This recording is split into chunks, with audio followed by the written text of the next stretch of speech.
देखिए समांतर श्रेणी का व्यापक रूप क्या होता है? ए प्लस डी, ए प्लस 2d, ए प्लस 3d, ए प्लस 4d। ए का मतलब प्रथम पद, ए प्लस डी का मतलब द्वितीय पद, ए प्लस 2d का मतलब तृतीय पद, ए प्लस 3d का मतलब, इस प्रकार से क्या हो रहा है? बढ़ता जा रहा। सर्वांतर निकालने के लिए हम लोग पीछे बड़ी संख्या से छोटी संख्या घटा देंगे।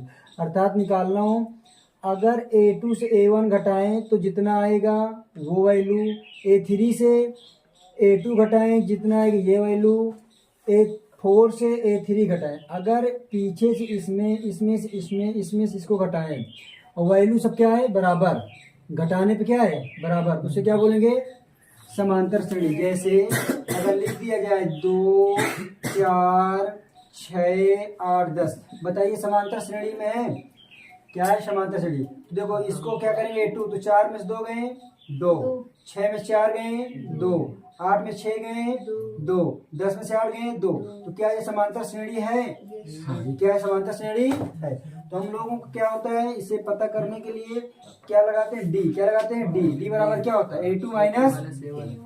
तो यहाँ पास बोला के किस मान के लिए k प्लस 9, 2k और -1 और 2k प्लस 7 समांतर श्रेणी के क्रमागत पद हैं।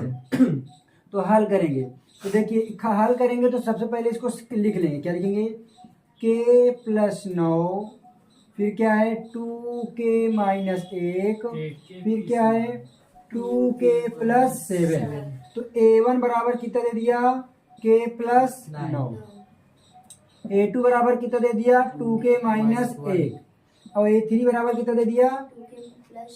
2k plus 7। हमें क्या प्राप्त करना? समांतर श्रेणी है कि नहीं, हमें पता करना है। तो हमें D बराबर फार्मूला क्या होता है? A2 minus A1। और बराबर हम लोग A2 माइनस A1 कर सकते हैं, या तो क्या कर सकते हैं? A3 minus A2। मतलब इस पद से इस पद को घटाना, इस पद से इस पद को घटाना। तो हमें क्या निकालना है? k का मान। तो D बराबर ये फार्मूला होता है। तो अब A2 मतलब इस वैल्यू को हम लोग बराबर कर देते हैं, मतलब A2 माइनस A1 बराबर A3 माइनस A2। तो हमें क्या मिल जाएगा? k। तो चलते हैं। तो A2 का मान कितना बताइए? 2k माइनस 1 माइनस A1 का मान कितना है? k plus 9। इसको कोष्ठक कर देंगे। क्यों? क्योंकि यहाँ पास चिन्ह क्या है? माइनस। बराबर A3 का मान कितना है? 2k प्लस 7 माइनस A2 का मान कितना है? 2k minus 1। अब कोष्ठक तोड़ देंगे। 2k माइनस 1 माइनस k अंदर जाएगा तो प्लस माइनस का माइनस, 2k प्लस 7 माइनस अंदर जाएगा तो क्या कर देगा इसको? प्लस माइनस का प्लस और माइनस माइनस का प्लस। इतना हो गया। अब k 2k में से 1 के जाएगा कितना बचेगा? 1k। 9 1 10 माइनस माइनस क्या हो जाएगा? प्लस। 2k से 2k क्या हो जाएगा? कट जाएगा। 7 1 8। तो k बराबर ये पहले से 8 है, इधर माइनस उधर जाए किसमें? प्लस में। तो k बराबर क्या आ गया? 18। k बराबर कितना आ गया? 18। तो बोला k के किस मान के लिए k प्लस 9, 2k माइनस 1 और 2k प्लस 7 समांतर श्रेणी के क्रमागत पद हैं। तो क्या लिखेंगे? 18। देखो समांतर श्रेणी लिखिए जिसका प्रथम पद और सर्वांतर दिया। बिल्कुल लीजिए, सबसे इजी क्वेश्चन है। प्रथम पद का मतलब क्या होगा? कर लेंगे सर जी। हाँ, a बराबर कितना दे दिया? 5। 5। सर्वांतर d का मतलब कितना दे दिया? माइनस 3। तो समांतर श्रेणी का व्यापक रूप है, तो इसी तरह से क्या होगा? a निकालते हैं। तो a बराबर कितना है? 5। a प्लस डी निकालते हैं। क्या निकालें? a plus D. a का मान कितना है? 5। d का मान कितना है? -3। तो हल करेंगे तो कितना हो जाएगा? 5 माइनस 3 बराबर कितना हो जाएगा? 2। a प्लस क्या निकाल दें? 2d। तो 5 प्लस 2 इंटू -3। तो 5 प्लस माइनस का माइनस 2 तिहाई 6 कितना आएगा? 1। तीसरा पद a प्लस 3d। तो 5 प्लस 3 इंटू -3 बराबर 5 प्लस माइनस का 3 त्रिका 9। 5 में से 9 -4। हमारा सीरीज निकाले आया 5 कामा 2 कामा 1 कामा -1 है ना, -1 कामा 4। अब देखिए हम लोग क्या करते हैं, घटाते हैं ना, 2 में से 5 गए, कितना आएगा,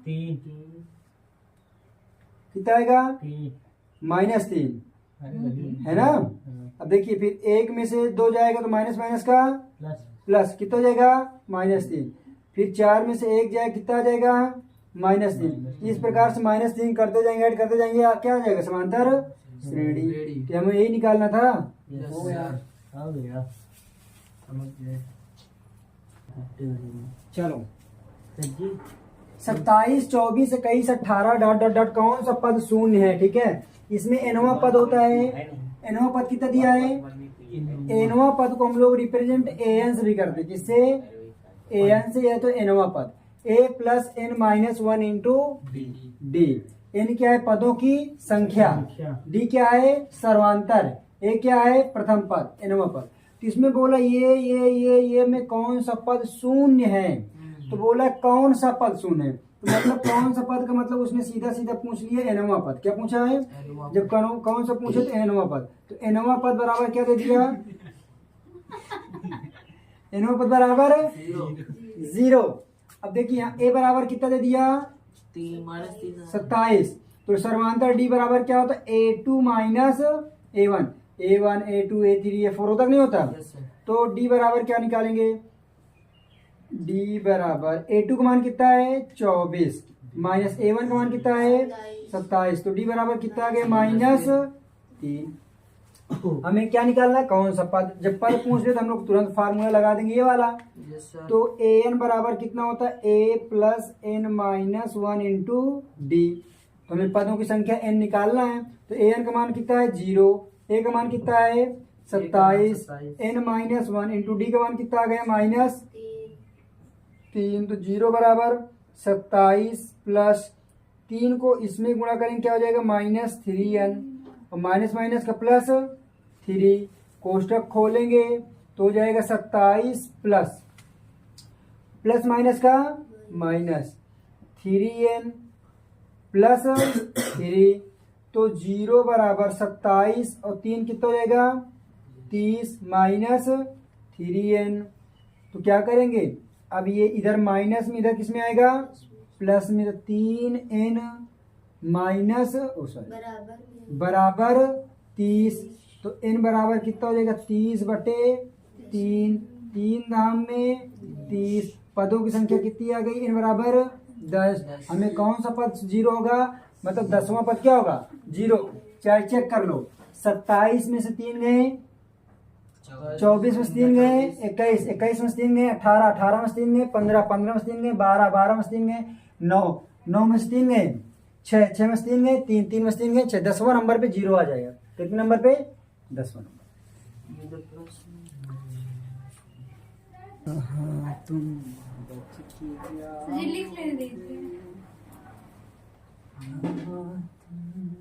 क्वेश्चन इंपॉर्टेंट है।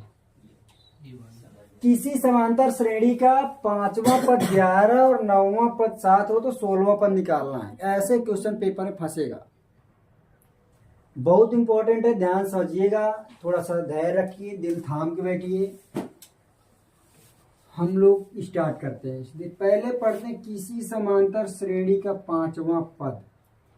तो 5वां पद कभी दे दे तो हमें पता है पदों की संख्या n तथा सर्वांतर d होता है। तो nवां पद बराबर फार्मूला क्या होता है, nवां पद को हम लोग क्या लिख सकते हैं, इसके अलावा an लिखा है कि नहीं, ये देखिए लिखा है ना, इसके बराबर तो a plus n minus 1 into D.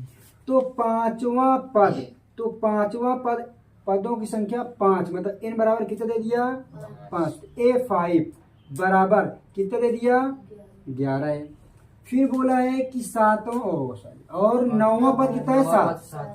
और 9वां पद कितना है, 9वां पद। तो 9वां पद को क्या लिखेंगे, a9 बराबर कितना दे दिया, 7।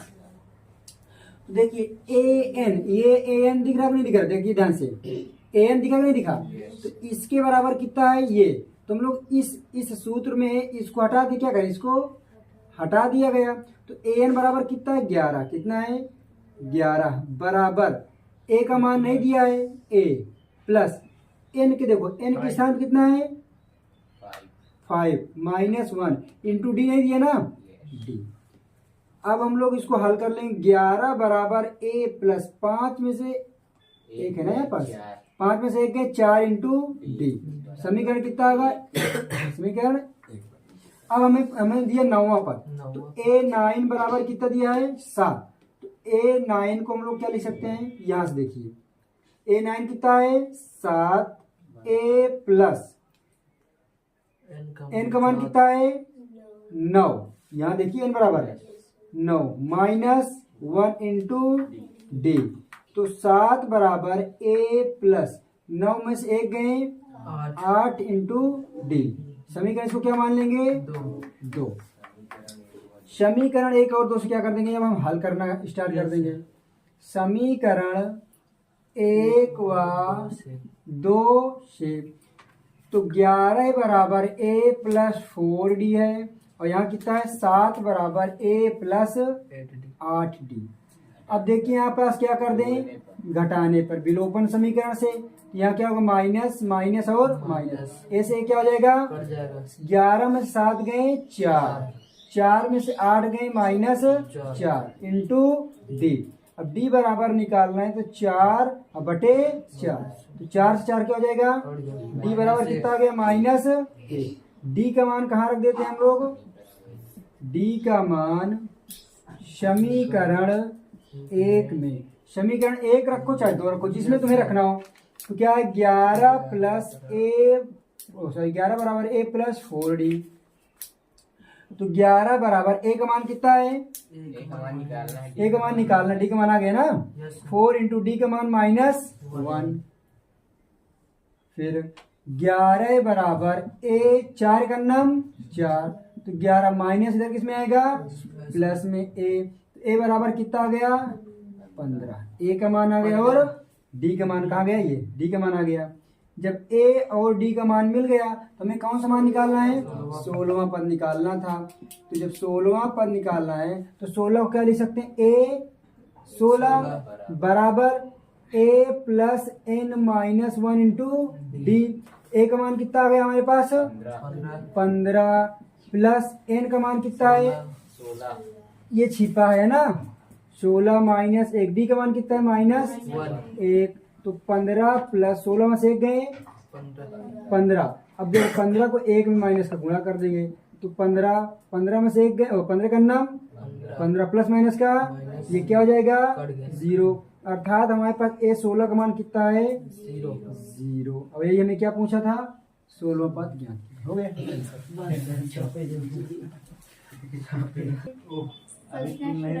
उनके पास बहुत ताकत है। बोलो 2 अंकों वाली कितनी संख्याएं 3 से विभाज्य है। ऐसे क्वेश्चन है, समझ लेना समांतर श्रेणी का है, विभाज्यता पूछ लिया 3 अंकों वाली। ठीक है, तो अब देखिए हम लोग यहाँ हल करते हैं।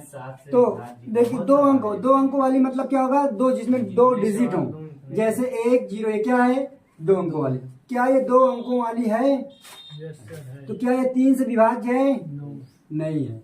इसके बाद अगली संख्या 3 से जो विभाज्य हो कितना होगी 12। तो हम लोग क्या करेंगे हल करेंगे। तो 3 से विभाज्य होने वाली संख्या, जैसे 3 3 9 3 चौक 12, 3 पचे 15, 3 छंग 18, डॉट डॉट डॉट डॉट बताइए कहाँ तक विभाज्य 2 अंक तक 99, कहाँ तक जाएगा 99 तक। तो हमें देखिए मिल गया वैल्यू।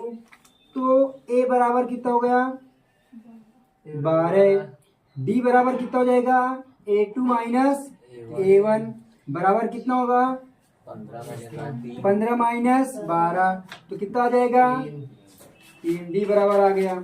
उसके बाद क्या पूछा है कितनी संख्या, हमको क्या निकालना है पदों की संख्या n बराबर, क्या निकालना है n बराबर। अगर कभी nवां पद दे दे और हमें पूछ ले कितनी संख्या, कोई पता नहीं है, लेकिन लास्ट में क्या दिया ये 99, तो 99 केवल दो अंकों की ऐसी संख्या जो 3 से विभाज्य है।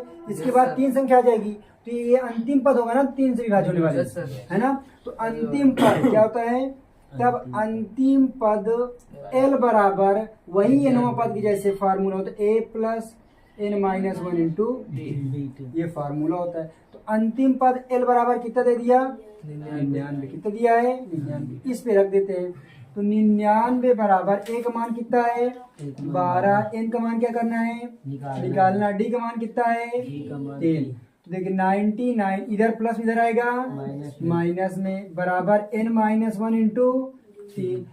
9 में से 3 गए 9 में से 2 गए 7, 9 में से 1 गए 8। इधर देखो 3 किस में गुणा में है, इधर किस में आ जाएगा बटे में n-1, ये कटेगा। देखो 3 दुना का 6, 2 हासिल गया 3 नवा 27, तो 29 बराबर क्या आ गया n-1। तो n बराबर निकालना है, इधर 29 पहले से, इधर माइनस किस में आएगा प्लस में। तो n बराबर कितना हो गया 29 1 30, अर्थात कितनी पद होंगी। तो हम लोग अगर कह दिया जाए कि बताइए 1 से 100 तक, 1 से 100 तक 2 डिजिट में कितनी संख्या है जो 3 से विभाज्य होंगे, तो कितनी है 30। 2 अंकों वाली, कितनी अंकों वाली 2 अंकों वाली, कितनी संख्या है 30।